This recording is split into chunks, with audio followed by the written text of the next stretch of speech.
नमस्कार दोस्तों, मैं नरेंद्र और आप देख रहे हैं आपका अपना YouTube channel the Hind Empire. दोस्तों, त्यागी तपस्वी महान संतों के हम आपको लगातार दर्शन करवा रहे हैं। इसी श्रृंखला में आज हम एक ऐसी तपोस्थली पर आए हैं जो कि करीब 350 वर्ष प्राचीन गद्दी है। और ये गद्दी जिसके मैं आपको दर्शन करवाने वाला हूँ वो गद्दी है पाकिस्तान से लाई हुई। और हम एक ऐसे ही साधु के दर्शन कराएंगे जो कि नागा साधु है। तो इस वीडियो के साथ बने रहिएगा और वीडियो अच्छे लगे तो ज़्यादा से ज़्यादा शेयर करें, सब्सक्राइब करें। मैं आपको कुछ बैक साइड में दिखाना चाहूँगा कि ये जो महाराज जी का आश्रम है,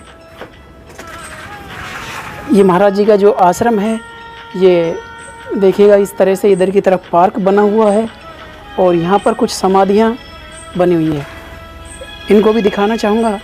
और जो मेन गेट है उधर की तरफ ये दिखाना चाहूँगा कि यहाँ पर हर साल मेला लगता है। और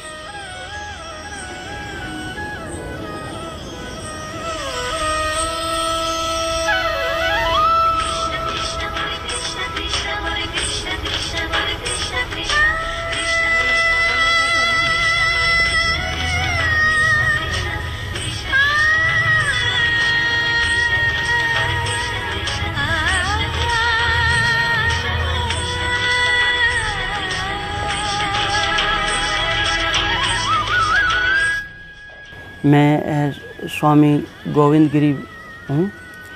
मेरा नाम जो है स्वामी गोविंदानंद गिरी है और मैं एक दशनामी सन्यासी संप्रदाय से हूँ। जगत गुरु शंकराचार्य की परंपरा से मैं एक नागा साधु हूँ और तकरीबन मुझे 15 साल से ज़्यादा हो गया है संन्यास लिए हुए। मैंने संन्यास लिया 2005 में और फिर उसके बाद में नागा संस्कार करवाया गया मेरा हरिद्वार में 2010 में कुंभ का मेला था। तो उसमें जो हम लोगों का संपूर्ण संन्यास होता है और हमें सन्यासी बनाया जाता है वो परंपरागत, और जो है उसमें ही एक नागा संस्कार होता है।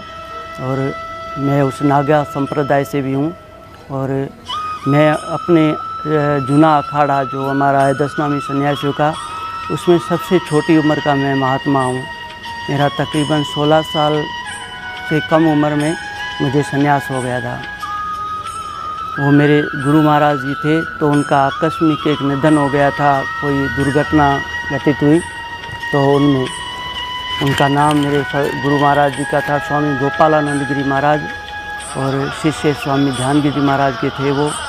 ये हमारी परंपरा जो है श्री गुरु मंगल गिरी महाराज के नाम से है। श्री गुरु मंगल गिरी महाराज तकरीबन 350 साल प्लस में थे। वो भी बहुत कम और छोटी उम्र के महात्मा थे। उनके गुरु थे स्वामी भवानी गिरी जी महाराज। वो पाकिस्तान में थाना अहमद खान में स्थित है, वहाँ सन्यासियों का आश्रम बना हुआ है। तो वहाँ पे श्री गुरु भवानी गिरी महाराज की सेवा में ही श्री गुरु मंगल गिरी महाराज आए थे और उन्होंने भवंता जो अपने गुरु की सेवा की। और वो श्री गुरु भवानी गिरी महाराज बेअंता बुज़ुर्ग थे। हमारे सन्यासियों के पहले जो है अखाड़ों के ज़रिए जो कई महात्मा भूमि भ्रमण करते थे, स्थलों के धार्मिक जगहों पे जो है सब ग्रुप बना करके और वो हर जगह पहुंचते थे, जाते थे। तो उसी परंपरा में ही जो है एक पाकिस्तान के अंदर 52 शक्तिपीठ में माँ हिंगलाज है। तो हमारे साधु संप्रदाय वाले सब लोग जो है माँ हिंगलाज के दर्शन करने के लिए जाते हैं।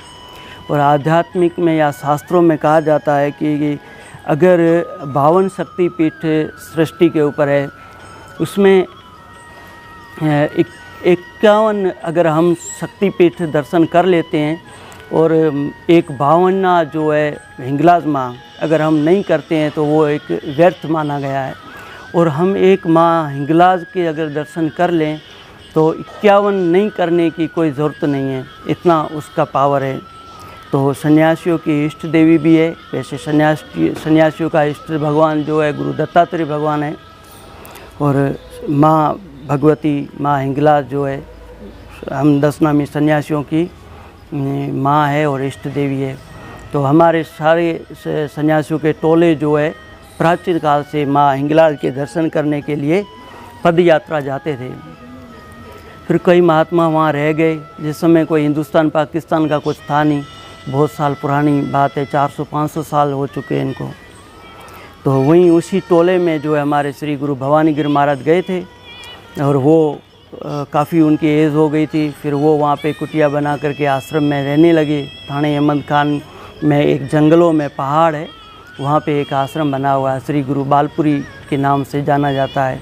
श्री गुरु बालपुरी भी सिद्ध महात्मा थे और 10 नामी सन्यासियों के ही महात्मा थे वो भी, और सन्यास संप्रदाय से थे। तो वहाँ पे श्री गुरु भवानी गिर महाराज रहते थे, और उनको ही श्री गुरु मंगल गिर महाराज मिले। और श्री गुरु भवानी गिर महाराज की एक इच्छा थी कि मेरे प्राण जो है जब जाए जब मैं गंगा स्नान करूं, कि उनकी इच्छा आंतरिक थी कि मैं इंडिया में हिंदुस्तान जा कर के गंगा हरिद्वार जाऊं और गंगा स्नान करूं, या मुझे गंगा का जल मिल जाए और तो फिर मैं जो है इससे दुनिया से जो है चला जाऊं और समाधि लीन हो जाऊं। तो वो ही इच्छा पूर्ण करने कुदरती जो है श्री गुरु मंगल गिर महाराज आए। वो कौन थे, कहाँ थे, कैसे थे, उसका कोई पता नहीं है। एक छोटी उम्र में थे और वो श्री गुरु भवानी गिर महाराज के पास आए, और उन्होंने साईं भवानी गिर महाराज की बोयंता सेवा की।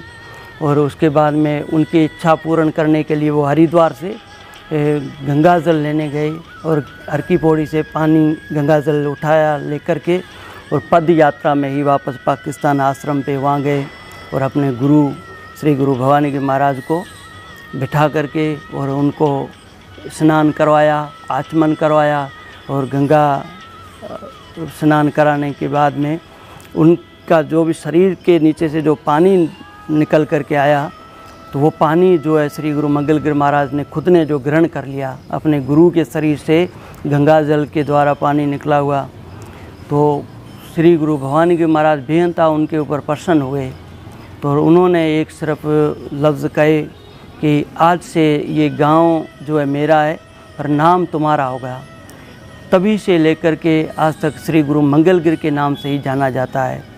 उनके गुरु श्री गुरु भवानी गिर महाराज है, पर आज जहाँ आश्रम है तो उनका नाम जो है श्री गुरु मंगल गिर महाराज के से ही उच्चारण होता है और बुलाया जाता है और माना जाता है। फिर काफ़ी साल श्री गुरु मंगल गिर महाराज वहाँ पे पहाड़ों में रहे। कोहिस्तान जिसे कहा जाता है, थाना बुला खान, अहमद खान और काफ़ी आसपास के शहर है। तो उन सारी जो वहाँ लोग रहते हैं, वहाँ कोस्तानी कम्युनिटी कहा जाता है। वो लोग सिंधी लोग हैं, हिंदू लोग हैं, तो उनके बीच में वो वहाँ रहे। तो उनके साथ में उस समय दूसरे सूफ़ी संत मुस्लिम भी हुए, तो वो भी उनके साथ में रहे। तो उनमें एक उनका 2 उनके बहुत करीबी क्लोज़ फ़कीर थे, जिनका नाम, एक का नाम बाखर शाह जीलानी था और दूसरे शेख बाजी थी। वो भी दोनों जो है एक सूफ़ी फ़कीर थे, सूफ़ी संत थे। और ये हिंदू जो है श्री गुरु मंगल गिर महाराज जो है एक हिंदू और 10 नामी सन्यासी महात्मा थे। तो वो साथ में रहते थे और उन्होंने आपस में मिलकर के एक जगह सेलेक्ट कर दी कि हम लोग यहाँ पे अपना शरीर त्यागेंगे।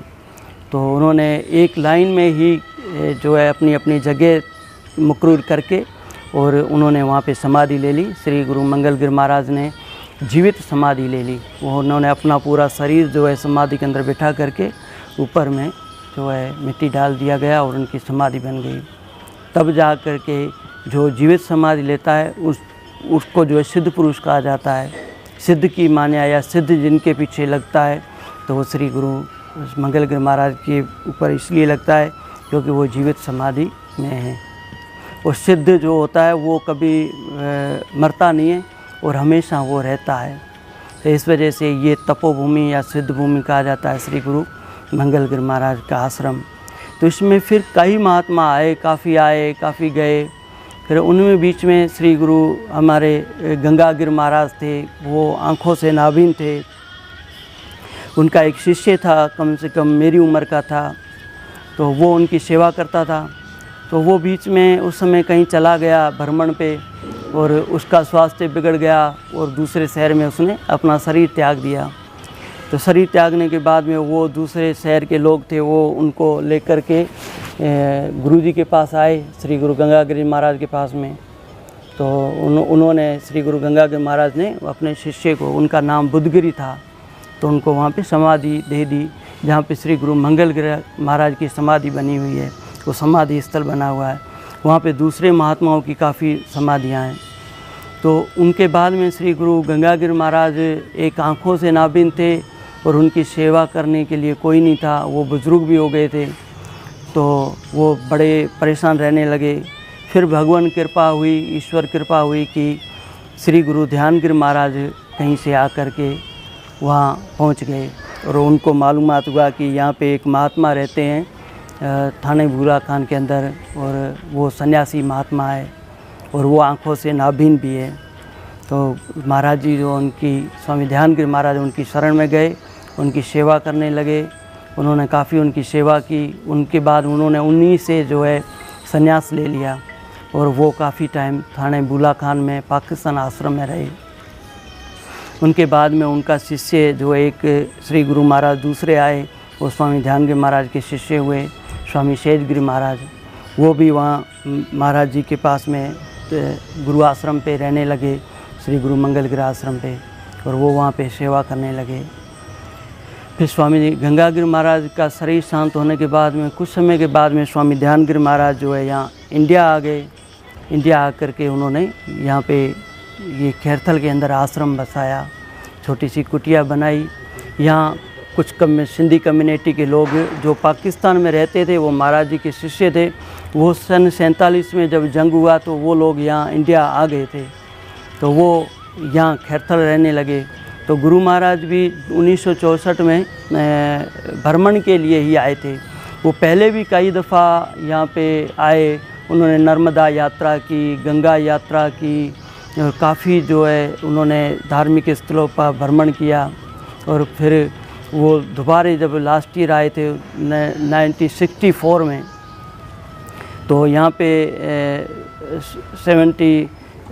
47 में जो जंग हुआ था, तो उसमें वहाँ के जो गुरुजी के शिष्य थे वो लोग यहाँ इंडिया शिफ्ट हो गए। तो वो लोग यहाँ पे रहे, तो गुरु महाराज भी उनके पीछे 10-12 साल बाद यहाँ आ गए। तो ये लोग यहाँ पे मिल गए। फिर हालातों को देखते हुए और उन लोगों का, यहाँ जो महाराज जी के सेवक थे उनका श्रद्धा थी, तो उन्होंने बोला कि गुरु महाराज आप यहीं रहें, आप पाकिस्तान आश्रम अभी नहीं जाएं, और हालात भी सही नहीं हैं। तो उनको रहना पड़ गया। और कुछ समय के बाद में फिर 65 में एक जंग हो गया, फिर हालात ख़राब हो गए। फिर 10-12 साल गुज़रे तो उनको यहाँ रहना पड़ गया। फिर 72 में या 3 में फिर जंग हो गया, फिर वो वापस पाकिस्तान नहीं जा सके। फिर एक दफ़ा वो गए, और वो भी इंडियन हो गए थे, और इंडियन पासपोर्ट उनका मिल गया था, लाल पासपोर्ट कहा जाता था। तो उन्होंने जो है यहाँ का पासपोर्ट लेकर के फिर वीज़ा लेकर के वो पाकिस्तान गए। वहाँ वो 6 महीने रहे गुरु आश्रम पे। उसके बाद में वो वापस यहाँ इंडिया आ गए। उनके स्वामी ध्यानगिरी महाराज के 2 शिष्य थे जो पाकिस्तान में रहे। वो स्वामी शेषगिरी महाराज थे, और बहुत अच्छे महात्मा थे, और वो भी एक सिद्ध योगी महात्मा हुए। और दूसरे उनके शिष्य थे वो मेरे सद्गुरु स्वामी गोपालगिरी महाराज थे।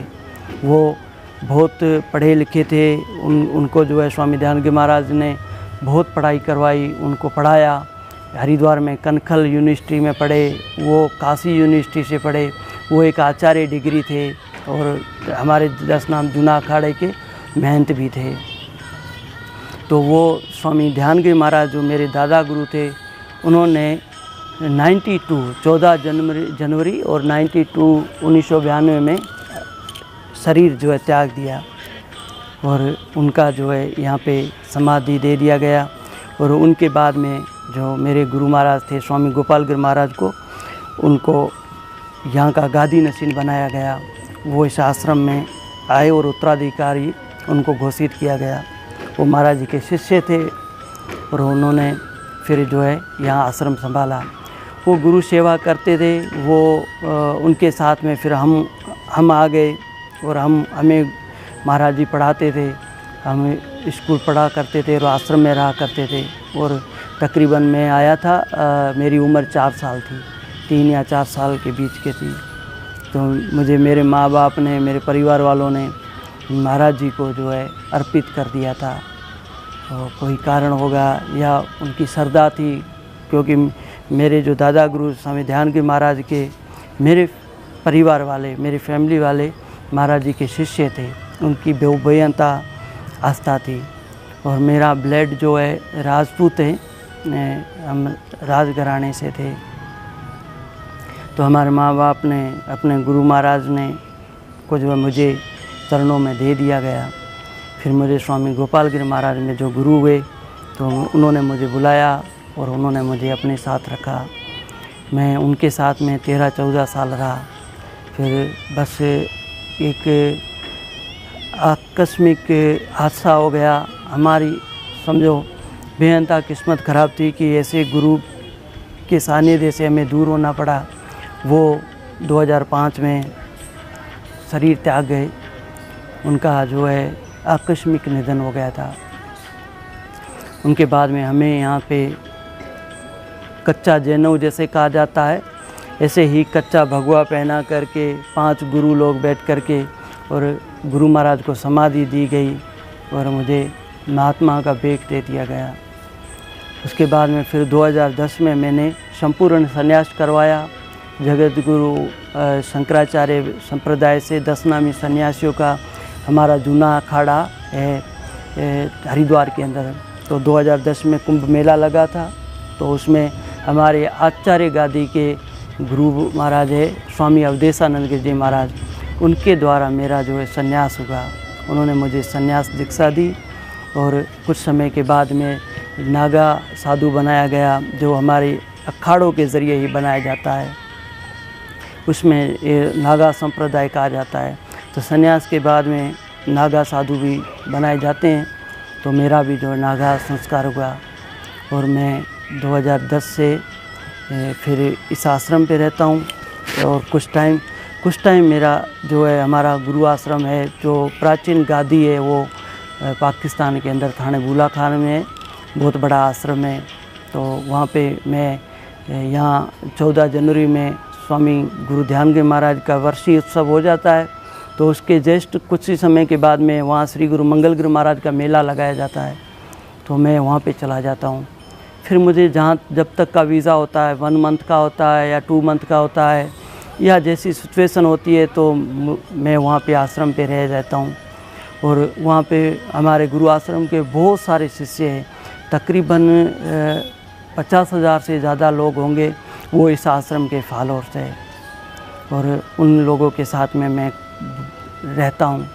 और कुछ समय बाद फिर वापस मैं इंडिया आ जाता हूँ और यहाँ आश्रम पे मैं गुरु महाराज की सेवा करता हूँ। मैं यहीं आश्रम पे रहता हूँ और मेरा नित्य कर्म है कि साधन करना और आध्यात्मिक की ओर ज़्यादा बढ़ावा देना और सब लोगों से बेअंता मोहब्बत करना।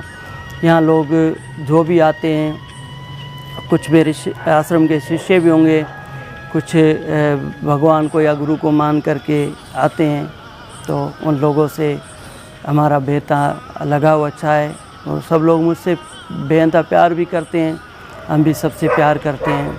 मैं अपने शांत स्वभाव में रहता हूँ और ईश्वर से बस यही प्रार्थना करता हूँ कि हर किसी को जो भगवान खुश रखे और हमें भी खुश रखे। हम अपना संन्यास जीवन बहुत अच्छे से व्यापन करें, क्योंकि जीवन बहुत छोटा है। अभी मेरी उम्र जो है 30-31 साल हो गई है और आज ही मेरा जन्मदिन है। आज 11 जुलाई है और आज ही मेरा बर्थडे है।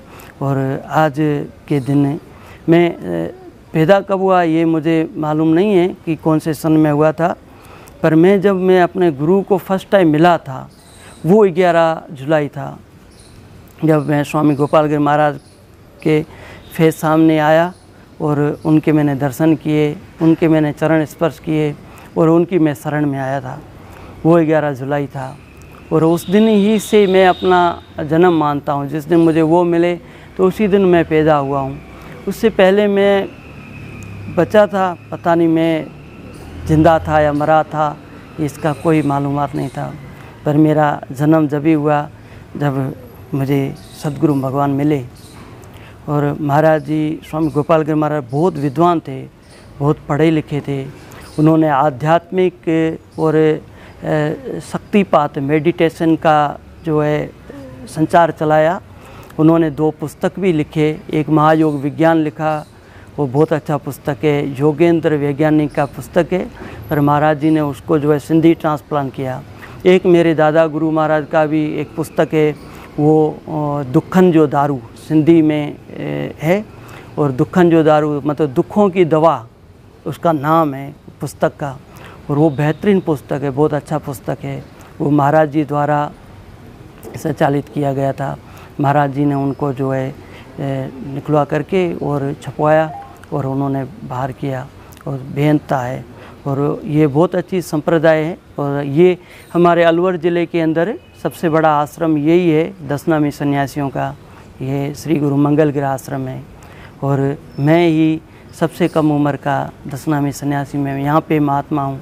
दूसरे भी महात्मा लोग हैं काफ़ी यहाँ पे रहते हैं, और दूसरे सन्यास आश्रम भी होंगे, पर इस अलवर ज़िले के अंदर ये सबसे बड़ा आश्रम है। और यहाँ पे जो है भगवान शिव मंदिर है, वो दक्षिणामूर्ति है। तो राजस्थान के अंदर दक्षिणामूर्ति शिवाला भी कहीं नहीं है, वो भी अलवर ज़िले में और राजस्थान में ही पहला फर्स्ट जो है वो हमारे इस आश्रम पे है, जो यहाँ पे बना हुआ है।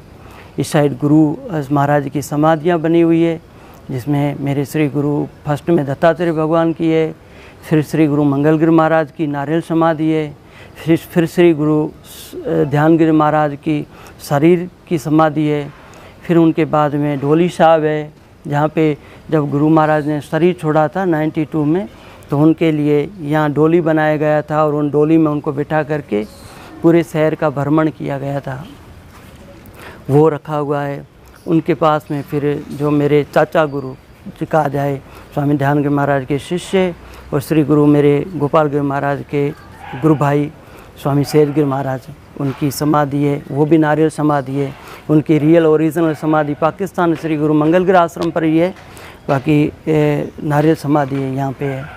और उनके बाद में स्वामी मेरे सद्गुरु स्वामी गोपाल गिरी महाराज की वहाँ पे समाधि है, वो शारीरिक समाधि है। उसके बाद में यहाँ हमारा मेडिटेशन सेंटर बना हुआ है। इधर हमारा भंडारा है, जो आश्रम में मेला वगैरह लगता है तो यहाँ पे सारा सामान वगैरह आश्रम का रखा हुआ है। और यहाँ ये हमारा रजिस्ट्रेशन बना हुआ, रहने की जगह है। कोई भी लोग आते हैं आश्रम पे तो कोई भी प्रोग्राम होता है तो यहाँ काफ़ी जगह है, काफ़ी रूम बने हुए हैं, अटैच है और अच्छे बने हुए हैं। ये महाराज जी ने ही आश्रम बनाया था, ये बिल्डिंग बनाई थी और बहुत अच्छा बना हुआ है। बड़े हॉल है, अच्छे रूम हैं और रहने की बहुत अच्छी सुविधाएं हैं। और ये उन गुरु महाराज के द्वारा बनाया गया था और ये उन्हीं की कृपा से चल रहा है और वही चला रहे हैं। और हम तो उनके मुलाज़म हैं। कहा जाता है कि आश्रम जो होता है वो भगवान शंकर का और गुरु महाराज का घर होता है, और जहाँ पे वो जो भी सन्यासी रहता है, महात्मा जो रहता है, वो भगवान का और गुरु महाराज का मुलाज़म होता है, मतलब नौकर होता है, और वो उनकी सेवा करता है और उनको जो है भगवान अपने चरणों में रखते हैं। तो हम जो है कभी भी अपने आप को मालिक नहीं समझते, नहीं समझेंगे, क्योंकि हम गुरु महाराज जी के मुलाज़म हैं, हम सेवक हैं, हम दास हैं, हम भगवान के नौकर हैं और हमें यही भगवान की सेवा करनी है। जय राम जी की लिए मतलब गुरु बनाना तो लाजमी होता है। मैं सृष्टि के ऊपर अगर एक जीव पैदा हुआ है, संसार में आया है, तो भगवान ने उसे जन्म तो दे दिया, पर जो उस बंधन से मुक्त होने के लिए संसार में गुरु रूपी जो है बनाया गया। तो गुरु के बिना कल्याण होता नहीं है, ईश्वर प्राप्ति नहीं होती है, ये हकीकत है। और गुरु एक कोई शरीर गुरु नहीं होता है।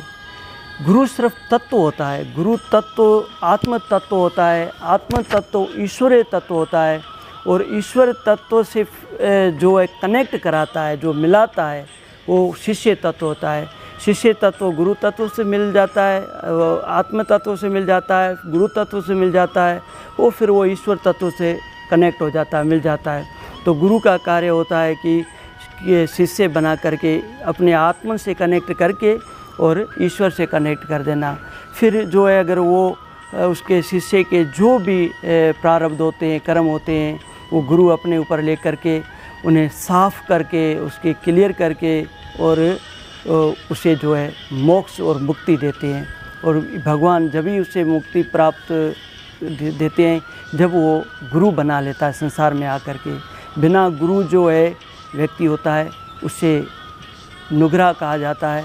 वो किसी भी कहा जाता है कि उसका द्वारा जो भी कर्म किया हुआ लागू नहीं होता, अलाउ नहीं होता है कि जब तक वो गुरु नहीं करते। वो दान करे, मंदिर जाए, कहीं भी जाते हो, कितना भी कुछ कर दे, सिर्फ एक मन शांति के लिए उनको ये होता है। पर जब तक उन्हें मुक्ति या मोक्ष प्राप्त नहीं होगा अगर वो गुरु नहीं करेंगे। अगर वो गुरु बनाएंगे संसार के अंदर आकर के, फिर उनका एक जिम्मेदार गुरु बन जाएंगे और गुरु ही उसे आवागमन से छुटकारा दिलाते हैं। महाराज जी, मैं एक चीज़ और जानना चाहूँगा कि गुरु की पहचान कैसे करें? देखो, गुरु जो है प्रारब्धों अनुसार ही मिलते हैं। हमारे जैसे प्रारब्ध होंगे, हमारे शरीर की रचना से पहले जो हमारे प्रारब्ध रचे गए, प्रारब्धों के द्वारा ही शरीर बना है, हमें शरीर मिला है, और प्रारब्धों से ही गुरु मिलते हैं। हमारे जैसे प्रारब्ध होंगे, हमारे अच्छे प्रारब्ध होंगे तो हमें गुरु उस लेवल के मिलेंगे, और हमारे उच्च प्रारब्ध है, बहुत है, तो हमें कोई सिद्ध पुरुष मिलेगा। तो यही पहचान होती है। तो वो ये कि हमारे कर्म, हमारे संस्कार, हमारे प्रारब्धों के हिसाब से ही हमें गुरु प्राप्त होते हैं।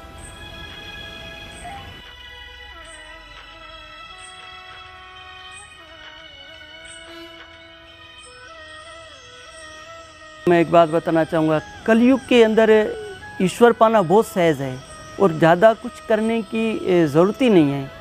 पहले जो युग होते थे उनमें कई हज़ारों साल लग जाते थे, तपस्या करते थे, ये करते थे, तब जा कर के वे ईश्वर कृपा होती थी या ईश्वर प्राप्त होता था या व्यक्ति को मोक्ष या मुक्ति हो जाता था। पर कलयुग के अंदर वरदान मिला हुआ है कि बेअंता और बहुत सहज तरीके से व्यक्ति मोक्ष प्राप्त कर सकता है। उसके लिए वो एक रास्ता पकड़ ले, वो सद्गुरु का मार्ग पकड़ ले, वो सत्संग का मार्ग पकड़ ले, वो दान का मार्ग पकड़ ले, वो पुण्य का कार्य कोई भी कर ले, वो सच्चाई का कार्य कोई भी कर ले, पर 110% समर्पित और अपने आप को भगवान के प्रति, गुरु के प्रति सिलेंडर करके, और कल युग के अंदर वो मोक्ष पा सकता है और मुक्त हो सकता है। वो बहुत सहज है। महाराज जी, आपने बाल्य अवस्था में ही साधु बन गए, साधक बन गए, और आप बता रहे हो कि भाई जूनागढ़ अखाड़ा से हैं, तो आपको अब कैसे महसूस होता है? अच्छा महसूस होता है। पहले जब तो हम छोटे थे, हमें मालूम नहीं था, फिर हम जब इसमें आ गए तो उसके बाद में हमने सारा स्टडी किया, प्रैक्टिकल हुआ, और संन्यास क्या होता है, संन्यास क्यों होना चाहिए, संन्यास किस लिए किया जाता है, और ये सारी चीज़ें जानने के बाद में बेअंता अच्छा लगा। और होना चाहिए तो सिर्फ एक भगवे वस्त्र धारण करने से सन्यासी नहीं बनते हैं। सन्यास की एक परंपरा है और सन्यासी रियल सन्यास बनाए जाते हैं। और सन्यासी की उत्पत्ति जो हुई है वो भगवान शंकर के द्वारा हुई है। भगवान शंकर ने, शिव जी ने खुद के मांस अपने शरीर के टुकड़े काट करके और सन्यासी बनाए गए, जिसमें 10 नाम, जैसे हम कहा जाता है 10 नाम सन्यासी हम लोग हैं। तो जैसे उन्होंने यहाँ से एक मांस का भुजा से टुकड़ा काटा और मांस वहाँ पे रखा, और उसमें एक व्यक्ति बनाया, एक बंदा बनाया, उसको गिरी नाम दे दिया। फिर दूसरे हिस्से से जो एक मांस का टुकड़ा लिया और फिर उससे एक बंदा बना दिया और उसका नाम पुरी कर दिया। तो ऐसे गिरी, पुरी, भारती, अरण्य, वर्ण्य, ऐसे करके 10 जो है भाई है, 10 नाम है, और वो 10 नाम संन्यास कहा जाता है। तो संन्यास से जो की उत्पत्ति हुई है वो गर्भ से नहीं हुई है, वो भगवान शिव के शरीर से हुई है। तभी जो है सन्यासी को शिव स्वरूप माना गया है। सन्यासी को टच करना, स्पर्श करना तो समझो एक भगवान शिव को टच करना हुआ होता है। और सन्यासी ही भगवान शिव का स्वरूप होता है, वो शिव समान होता है। सन्यासी के अंदर जब वो संपूर्ण सन्यासी बन जाता है तो उसके बॉडी से 24 आवर्स पॉजिटिव रेज निकलते हैं। वो रेज चारों तरफ फैलते रहते हैं। वो जहाँ भी आते हैं, जाते हैं, जहाँ रहते हैं, जहाँ सोते हैं, तो उनके चारों तरफ जो है एक पॉजिटिव एनर्जी और पॉजिटिव रेज निकलते हैं और वो एक नकारात्मक ऊर्जा को नष्ट करके सकारात्मक में तब्दील करते हैं और वो जो एक संपूर्ण सन्यासी जो कहा जाता है।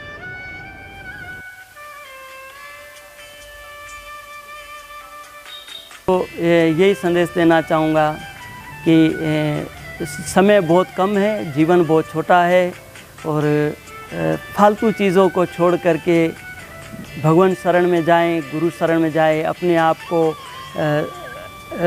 100%, 110% सिलेंडर कर दें ईश्वर के प्रति, गुरु के प्रति, और आपके जीवन का कल्याण इसी से होना है। बाकी अनावश्यक जीवन नष्ट करने से कोई फ़ायदा नहीं है। ये सारा संसार का सिस्टम है, नियम है, तो उसकी हवा से तो कोई बचता नहीं है। पर अगर हम किसी के प्रति सिंसियर हो जाए, हमें एक के प्रति सच्चा और वफादार होना है, चाहे हम भगवान के प्रति हो जाएं या अपने गुरु के प्रति हो जाएं, तो हमारा कल्याण हो जाएगा। मैं समाज को यही मैसेज दूंगा कि आप किसी न किसी के प्रति 100% सिंसियर और वफादार हो जाएं, सिंसियर हो जाएं ईश्वर के प्रति, जिसको आप मानते हो, अपने इष्ट के प्रति, अपने गुरु के प्रति। आपके जीवन का कल्याण बहुत सहज और सरल तरीके से हो जाएगा। दोस्तों, मैं बता देना चाहता हूँ कि अब हम पहुँच गए हैं साधना कक्ष के पास और मैं कुछ साधना कक्ष का भी आपको दृश्य दिखाना चाहूँगा कि जहाँ पर महाराज जी साधना करते हैं। ये देखिएगा, इस तरह से इन्होंने इस हॉल के अंदर गुरुओं के फ़ोटो स्थापित कर रखे हैं और इन्हीं की साइड में साधना स्थल है। आप साधना स्थल के दर्शन करें, देखें कि जो संत महात्मा होते हैं किस तरह से साधनाएं करते हैं।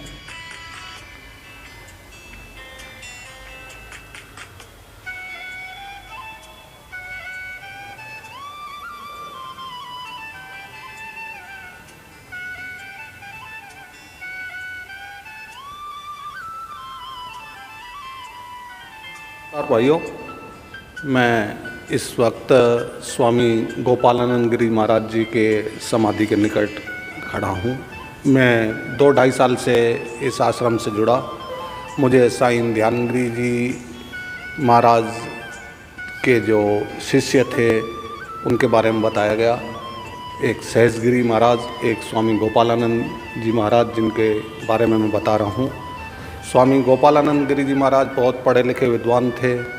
कनखल यूनिवर्सिटी से इनको आचार्य की डिग्री प्राप्त हुई थी।